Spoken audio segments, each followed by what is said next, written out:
Hello and welcome. My name is Alan, and we are back with more Southern Horrors and Other Writings by Ida B. Wells. Tuesday's video is what it's supposed to be, but we're behind. But we're going to do this now. We're going to be reading Chapter 4 of the Red Record. Moderate size, but let's hop into this. Lynching of innocent men. Lynched on account of relationship. If for no other reason, appealed to the sober sense of the American people to check the growth of lynch law, the absolute unreliability and recklessness of the mob in inflicting punishment for crimes done should do so. Several instances in the spirit have occurred in the year past. In Louisiana, near New Orleans, in July 1893, Roselius Julian, a colored man, shot and killed a white judge named Victor Estopanol. The cause of the shooting has never been definitively ascertained. It is claimed that the Negro resented an insult to his wife, and the killing of the white man was an act of a Negro who dared to defend his home. The judge was killed in the courthouse, and Julian, heavily armed, made his escape to the swamps near the city. He has never been apprehended, nor has any information ever been gleaned as to his whereabouts. A mob determined to secure the fugitive murderer and burn him alive. The swamps were hunted through and through in vain when, being unable to wreak their revenge upon the murderer, the mob turned its attention to his unfortunate relatives. Dispatches from New Orleans dated September 19th, 1893 describe the affair as follows. Posses were immediately organized for the surrounding country, and the surrounding country was scoured, but the search was fruitless so far as the real criminal was concerned.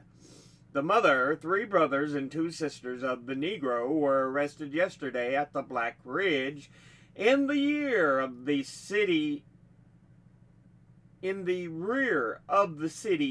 by the police and taken to the little jail in Judge Estopanol's place about Southport because of the belief they were succoring the fugitive. About 11 o'clock, 25 men, some armed with rifles and shotguns, came up to the jail. They unlocked the door and held a conference among themselves as to what they should do.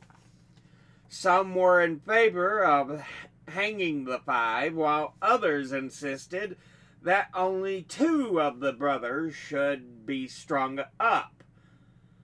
This was finally agreed to, and the 2 doomed Negroes were hurried to a pasture 100 yards distant and asked to take their last chance of saving their lives by making a confession, but the Negroes made no reply.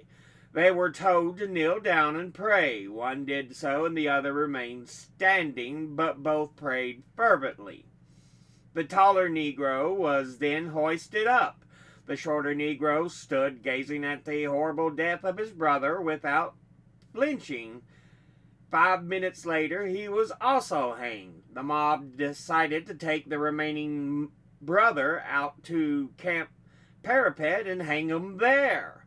The other 2 were to be taken out and flogged and ordered to get out of the parish in less than half an hour. The 3rd brother, Paul, was taken out to the camp, which was about a mile distant in the interior, and there he was hanged to a tree.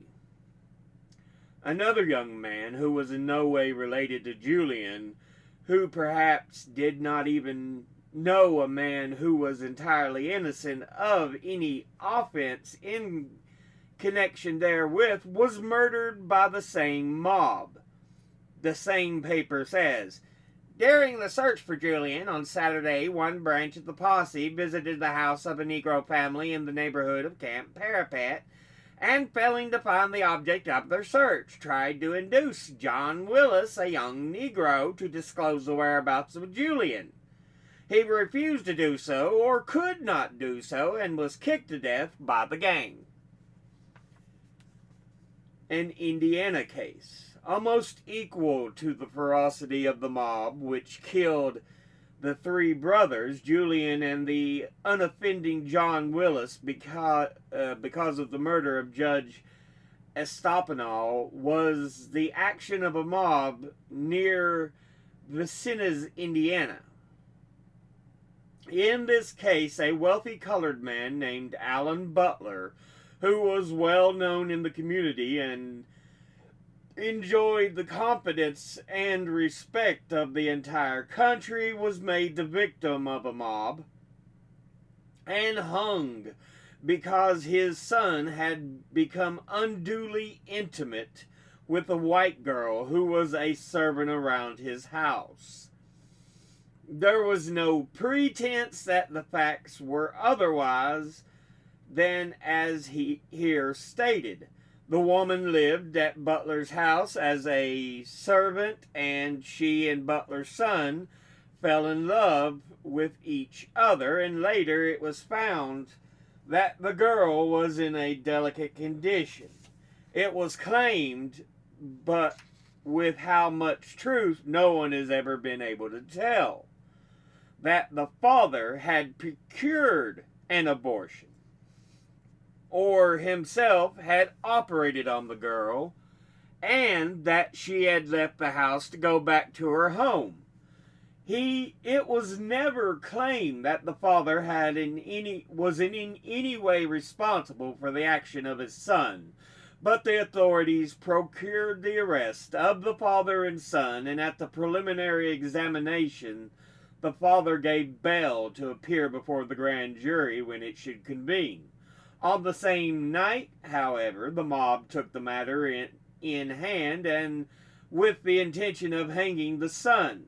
It assembled near Sumner, while the boy, who had been able to give bail, was lodged in jail at Lawrenceville. As it was impossible to reach Lawrenceville and hang the son, the leaders of the mob concluded they would go to Butler's house and hang him. Butler was found at his home, taken out by the mob, and hung to a tree. This was in the law-abiding state of Indiana, which furnished the United States its last president, and which claims all the honor, pride, and glory of northern civilization. None of the leaders of the mob were apprehended, and no steps whatever were taken to bring the murderers to justice. Killed for his stepfather's crime. An account has been given on the cremation of Henry Smith at Paris, Texas, for the murder of the infant child of a man named Vance. It would appear the human ferocity was not sated when it vented itself upon a human being by burning his eyes out, then thrusting a red-hot iron down his throat, and then by burning his body to ashes.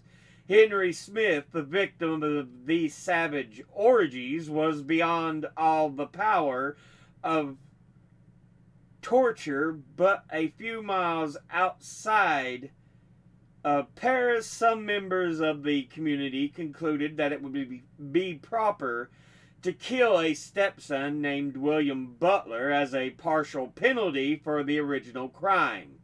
This young man, against whom no word has ever been said, and who was in fact an orderly, peaceable boy, had been watched with the severest scrutiny by members of the mob who believed he knew something of the whereabouts of Smith. He declared from the very first that he did not know where his stepfather was. which statement was well proven to be after the discovery of Smith in Arkansas, whence he had fled through the swamps and woods and unfrequented places. Yet Butler was apprehended,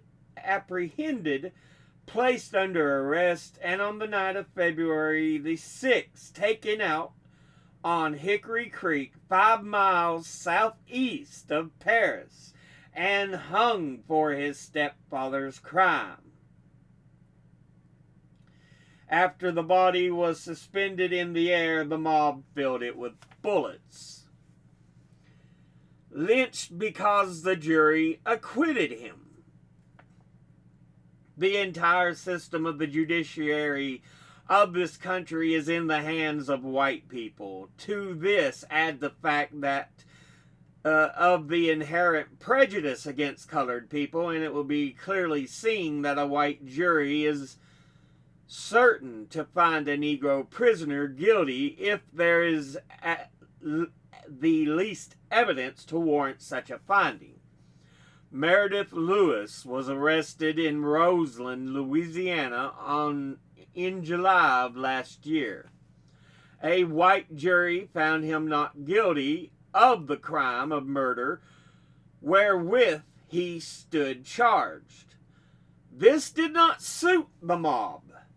A few nights after the verdict was rendered and he declared to be innocent, a mob gathered in his vicinity and went to his house. He was called and, suspecting nothing, went outside. He was seized and hurried off to a convenient spot and hanged by the neck until was dead for the murder of a woman of which the jury said he was innocent. Lynched as a scapegoat. Wednesday, July the 5th, about 10 o'clock in the morning, a terrible crime was committed within 4 miles of Wickliffe, Kentucky. 2 girls, Mary and Ruby Ray, were found murdered a short distance from their home. The news of this terrible, cowardly murder of 2 helpless young girls spread like wildfire, and searching parties scoured the territory surrounding Wickliffe and Bardwell. 2 of the searching party, the Clark brothers, saw a man enter the DePoyster cornfield. They got their guns and fired at the fleeing figure, but without effect.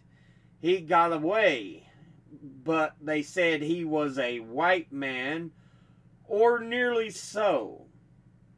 The search continued all day without effect, save the arrest of 2 or 3 strange Negroes. A bloodhound was brought in from the penitentiary and put on the trail, which he followed from the scene of the murder to the river and into the boat of a fisherman named Gordon. Gordon stated that he had ferried 1 man and only one across the river about 6:30 the evening of July 5th. That his passenger sat in front of him and he was a white man or a very bright mulatto who could not be towed from a white man. The bloodhound was put across the river in the boat and struck a trail again at Bird's Point on the Missouri side, ran about 300 yards to the cottage of the white farmer named Grant, and there lay down, refusing to go further. Thursday morning, a brakesman or a freight train going out of Sikeston, Missouri, discovered a Negro stealing a ride. He ordered him off and had hot words, which terminated in a fight. The brakesman had the Negro arrested. When arrested between 11 and 12 o'clock, he had a dark woolen shirt, light pants and coat, and no vest. He had $12 in paper, 2 silver dollars, and 95 cents in change. He had also 4 rings in his pocket, a knife, and a razor, which was rusted and stained. The Sikhistan authorities immediately jumped to the conclusion that this man was the murderer for whom the Kentuckians across the river were searching. They telegraphed to Bardwell that their prisoner had on no coat, but wore a blue vest and pants which would perhaps correspond with the coat found at the scene of the murder, and that the names of the murdered girls were in the rings found in his possession. As soon as the news was received, the sheriffs of Ballard and Carlisle counties had a posse of 30 well-armed and determined Kentuckians who had pledged their word the prisoner should be taken back to the scene of the supposed crime, to be executed there if proved to be the guilty man, chartered a train, and at 9 o'clock Thursday night started for Sikeston. Arriving there 2 hours later, the sheriff of Sikeston, who had no warrant for the prisoner's arrest and detention, delivered him into the hands of the mob without authority for doing so, and accompanied them to Bird's Point. The prisoner gave his name as Miller, his home at Springfield, and said he had never been in Kentucky in his life. But the sheriff turned him over to the mob to be taken to Wycliffe, that Frank Gordon, the fisherman who had put a man across the river, might identify him. In other words, the protection of the law was withdrawn from C.J. Miller, who was given to a mob by this sheriff at Sikeston, who knew that the prisoner's life depended on one man's word. After an altercation with the trainmen, who wanted another $50 for taking the train back to Bird's Point, the crowd arrived there at 3 o'clock Friday morning. Here was anchored the 3 states, a ferry boat plying between Wycliffe, Kentucky, Cairo, Illinois, and Bird's Point, Missouri. This boat left Cairo at 12 o'clock Thursday with nearly 300 of Cairo's best citizens and 30 kegs of beer on board. This was consumed while the crowd and the bloodhound waited for the prisoner.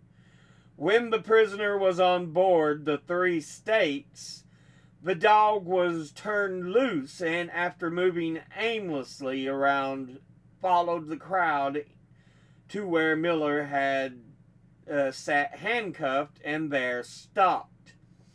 The crowd closed in on the pair and insisted that the brute had identified him because of that action. When the boat reached Wycliffe, Gordon the fisherman was called on to say whether the prisoner was the man he ferried over the river the day of the murder. The sheriff of Ballard County informed him sternly that if the prisoner was not the man, the fisherman would be held responsible as knowing who the guilty man was. Gordon stated before that the man he ferried across was a white man or bright-colored man. Miller was a dark brown-skinned man with kinky hair, neither yellow nor black, says the Cairo Evening Telegram on Friday, July 7th. The fisherman went up to Miller from behind, looked at him without speaking for fully 5 minutes, then slowly said, "Yes, that's the man I crossed over."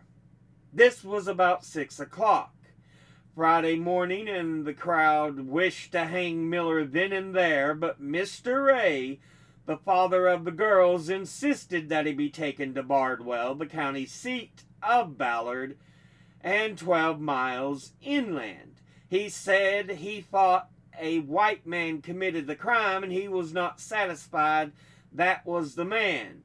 They took him to Bardwell, and at 10 o'clock, this same excited, unauthorized mob undertook to determine Miller's guilt. One of the Clark brothers, who shot at the fleeing man in the DePoyster cornfield, said the prisoner was the same man. The others said he was not, but the testimony of the first was accepted. A colored woman who had said she gave breakfast to a colored man clad in blue flannel suit the morning of the murder said positively that she had never seen Miller before. The gold rings found in his possession had no names in them, as had been asserted, and Mr. Ray said they did not belong to his daughters. Meantime, a funeral pyre for the purpose of burning Miller to death had been erected in the center of the village. While the crowd, swayed by passion, was clamoring that he be burnt, Miller stepped forward and made the following statement. "My name is C.J. Miller. I am from Springfield, Illinois. My wife lives at 716 North 2nd Street. I am here among you today looked upon as one of the most brutal men before the people. I stand here surrounded by men who are excited, men who are not willing to let the law take its course, and as far as crime is concerned, I have committed no crime, and certainly no crime gross enough to deprive me of my life and liberty to walk upon the green earth." A telegram was sent to the chief of police at Springfield, Illinois, asking if C.J. Miller lived there. An answer in the negative was returned. A few hours later, it was ascertained that the man named Miller and his wife did live at the number the prisoner gave in his speech, but the information came to Bardwell too late to do the prisoner any good. Miller was taken to jail, every stitch of clothing literally torn from his body, and examined again. On the lower left side of his bosom of the shirt was found a dark reddish spot about the size of a dime. Miller said it was paint which he had gotten on him at Jefferson Barracks.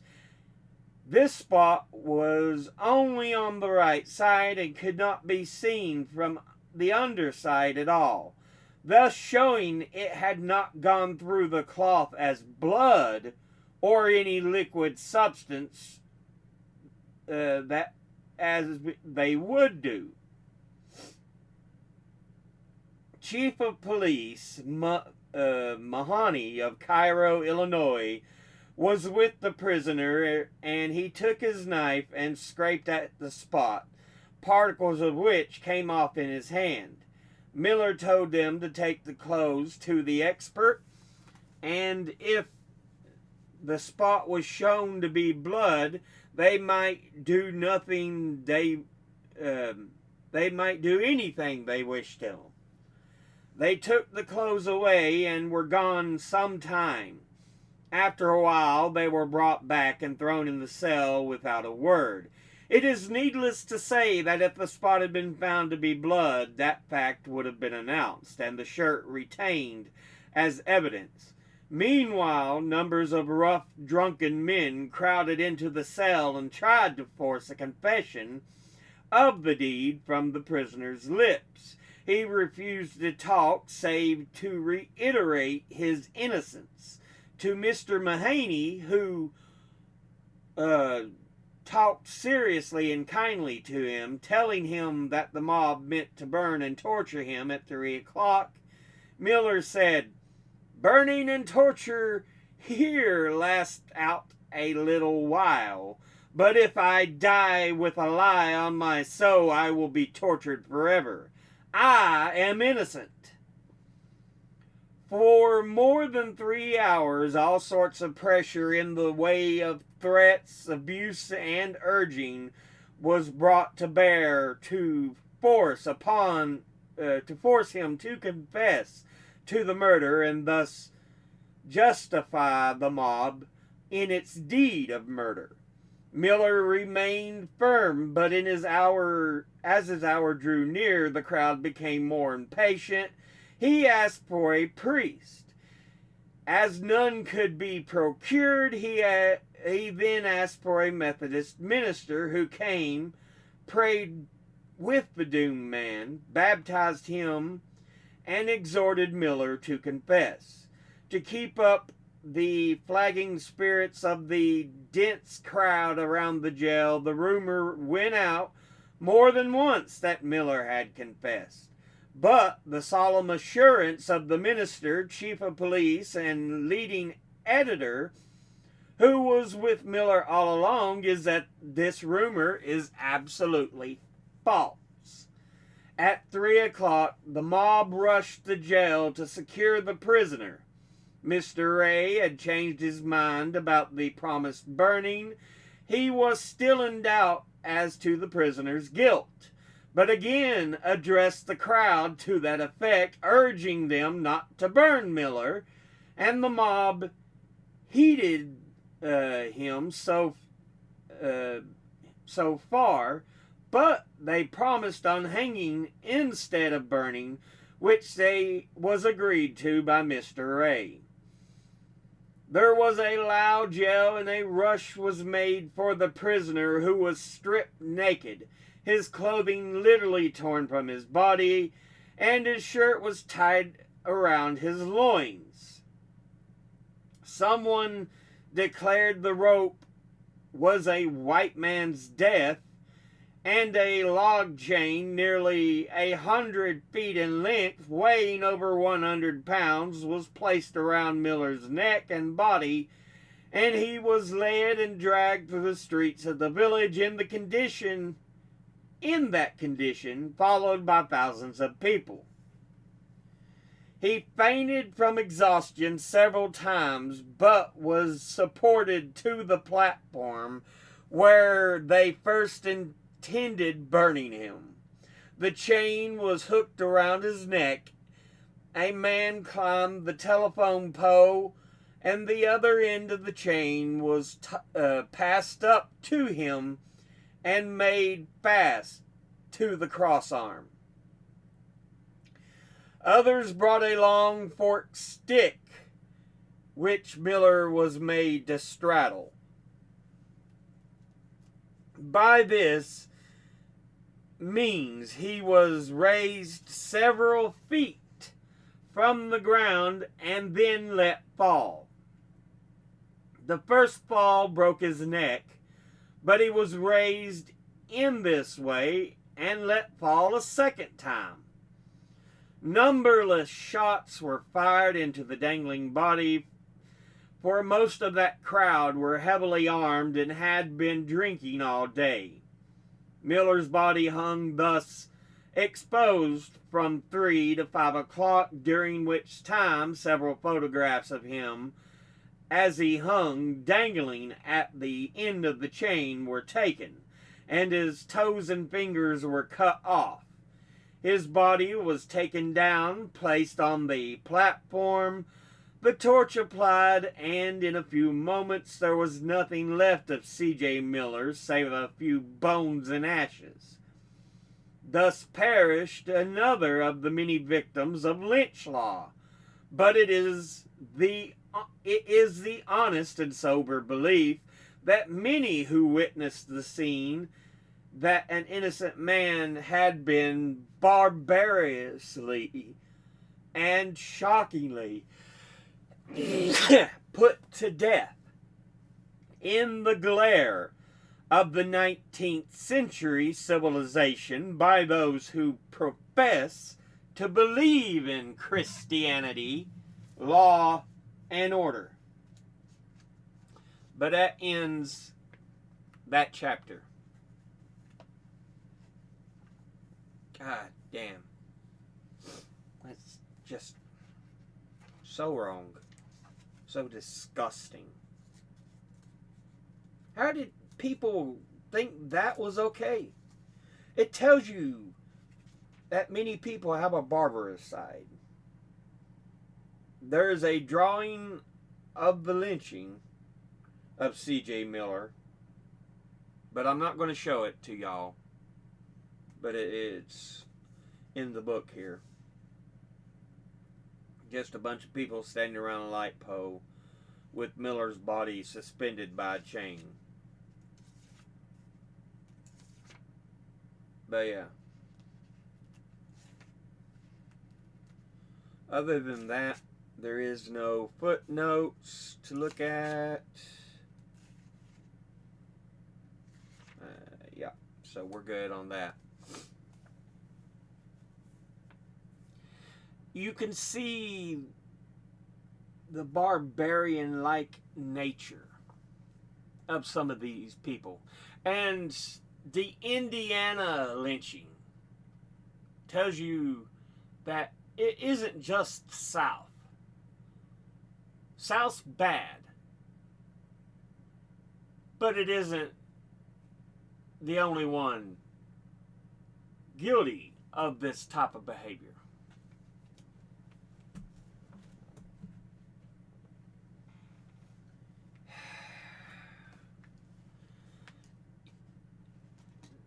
All I can say is many of these people were just bloodthirsty animals. They don't deserve to be deemed people.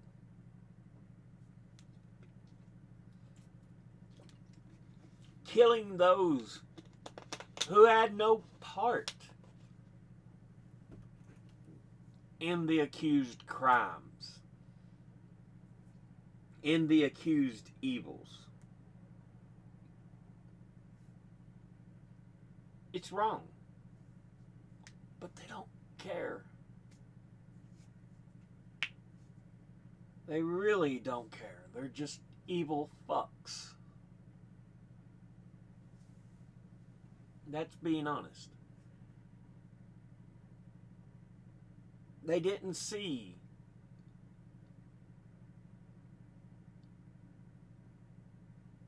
people of the former slave heritage or of just African heritage as people. They saw them as less than. Yet it is those white mobs who are the animals, who are the barbarians.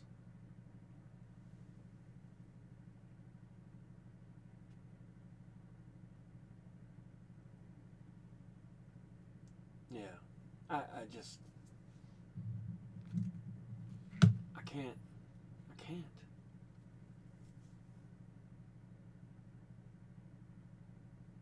I can't accept it.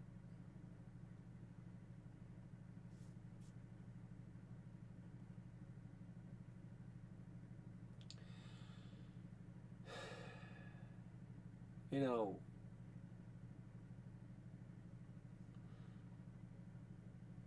they were guilty of not just murder, defilement of a corpse.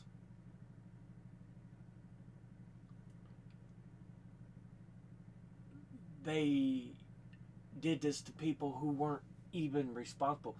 They killed family members because they couldn't find the guy. They said they wanted.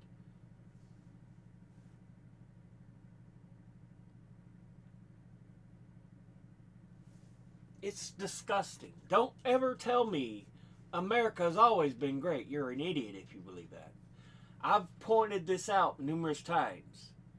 There's not really a moment where America's been great. We've been on it at points when we're on the verge, when we're getting better,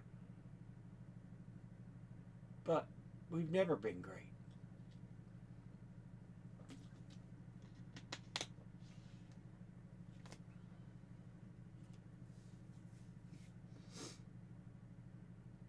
even after World War II, there is still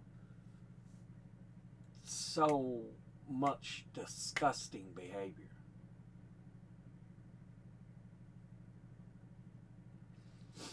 And, as she notes, even then, these people who were in the mob were supposed Christians.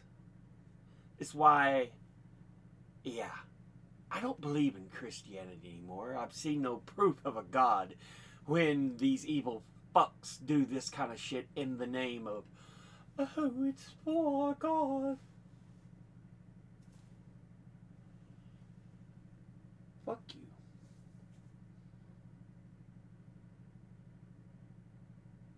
Fuck you.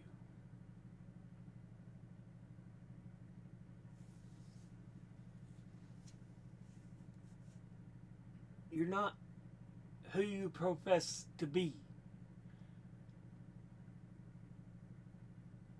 No, fuck you.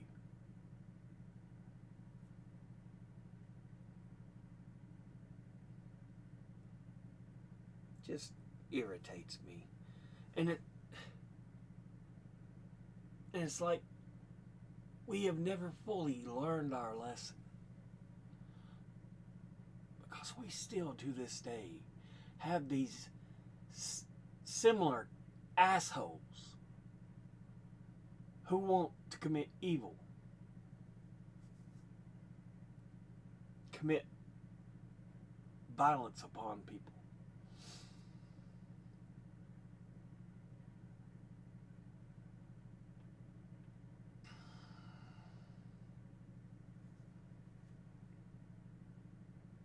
I just,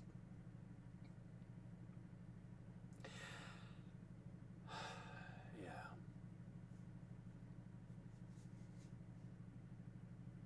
Anyway.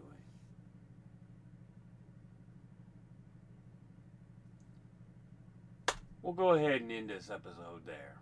As always, educate thyself. Think, read, study, learn. Someone tells you something you have trouble believing, ask them to cite their sources. I'll see you all in the next one.